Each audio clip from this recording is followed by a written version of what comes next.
નમસ્તે.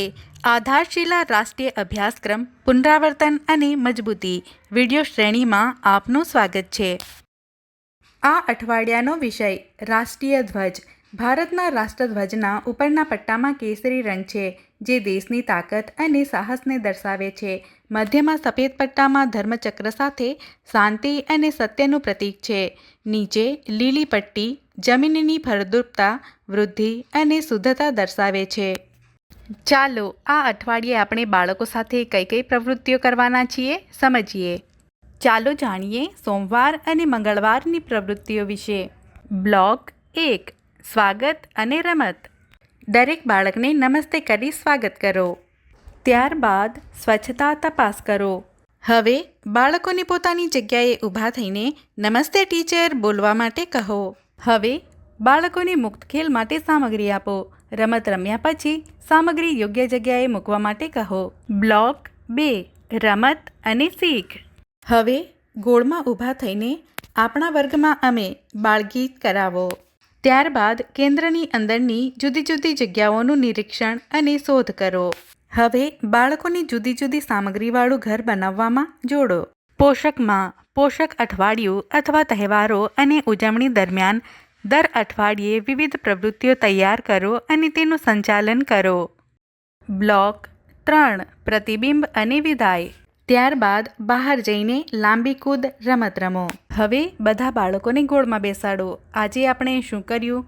તમને શું ગમ્યું? પૂછો. મંગળવારે આ પ્રકારની પ્રવૃત્તિઓ આયોજિત કરો. ઘરે મજેદાર રમત. બાળકોને સમુદાયના સેવકો સાથે વાતચીત કરાવો. તેમને તેમના વ્યવસાય, સાધનો, મદદ કરવાની રીત અને આભાર વ્યક્ત કરો. ચાલો જાણીએ બુધવાર અને ગુરુવારની પ્રવૃત્તિઓ વિશે. બ્લોક 1. સ્વાગત અને રમત. હવે બાળકો સાથે હાથ મિલાવી સ્વાગત કરો. ત્યારબાદ સ્વચ્છતા તપાસ કરો.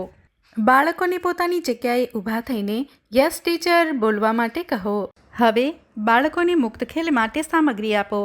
રમત રમ્યા પછી સામગ્રી યોગ્ય જગ્યાએ મૂકવા માટે પ્રોત્સાહિત કરો. બ્લોક 2. રમત અને શીખ. બાળકોને ગોળમાં બેસાડી સમુદાયના સેવકો વાર્તા કહો. હવે સમુદાયના સેવકોના નામ, ભૂમિકાઓ અને સાધનો સમજો. ત્યારબાદ આપણા સેવકોને ધન્યવાદ કાર્ડ આપો. પોષકમાં પોષક અઠવાડિયું અથવા તહેવારો અને ઉજવણી દરમિયાન દર અઠવાડિયે વિવિધ પ્રવૃત્તિઓ તૈયાર કરો અને તેનું સંચાલન કરો.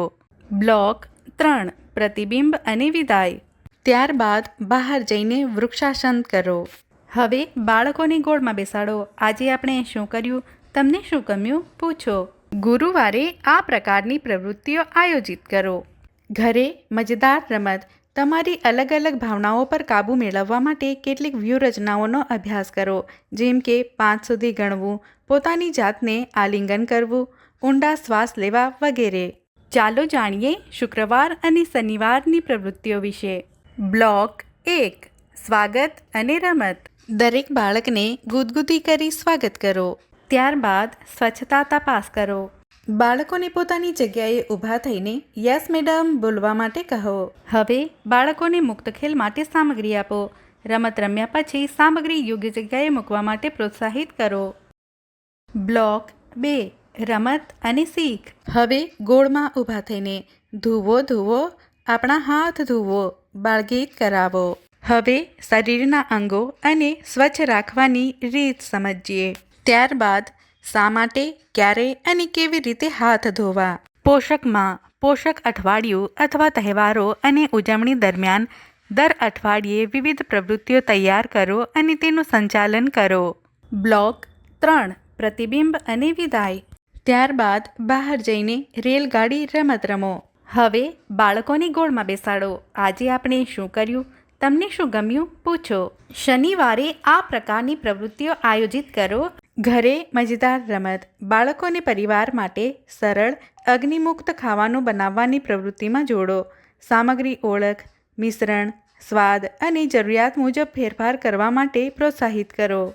આજે આપણે રાષ્ટ્રીય ધ્વજ વિશે જાણ્યું. માતા પિતાને પણ બાળકો સાથે મળી ધ્વજમાં રંગ પૂરવા માટે કહીએ. બાળકો સાથે કરવામાં આવેલ પ્રવૃત્તિઓના અનુભવ અમને જરૂરથી જણાવો. ધન્યવાદ.